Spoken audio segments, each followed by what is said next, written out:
มเปิ้นกว่าจึงซ้ำเป้โคเสออยู่ต่อเปิ้นพ้องเจิงนั้นเสียงโคปันเยอะไว้อยู่นอดีว่าเปิ้นนี้จันเยอะเงินนำนั้นก็ดีว่าเปิ้นยองยอต่างห่างหลีมือหือโอ้เจอคือเฮามือกว่าจอมเปิ้นวนข้าวยาวลืมโตเยาหือสั่งไล่ตกผ่านยานไก่เฮินเย่ก็เลยเดอีลูเพื่อมือปอกขึ้นอ่องเก่าจึงซ้ำน้ำตาไหลลงย้อยเสียนให้พ้องเจิงใน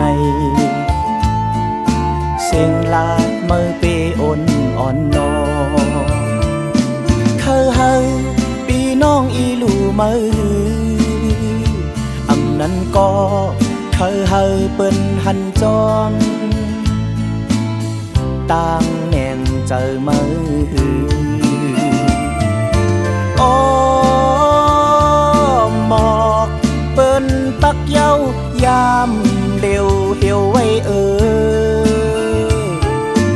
วายปอกขึ้นมาเย็นเป็นสาวห้างเยาเผอเตเคอนมเผอเตจมแป้งก็เลยเตเก็บเอา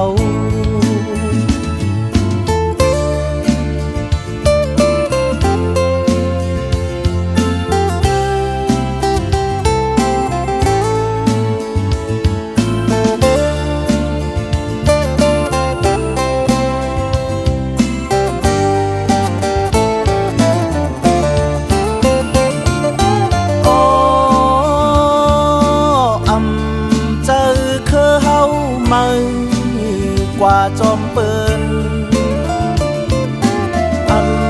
วนข้าวยาวลืมโตเยาหือสั่งไล่ตกผ่านยานไก่เฮินเย่ก็เลยเดอีลูคือมือปอกขึ้นอ่องเก่าจึงซ้ำน้ำตาไหลลงย้อยเสียนให้พ้องเจิงในเสียงลามือเปอ่อนอ่อนนอเคยเฮาปีน้องอีลูมือนั้นก็เคยเฮาเปิ้นหันจอมต่างแหน่งเจอมา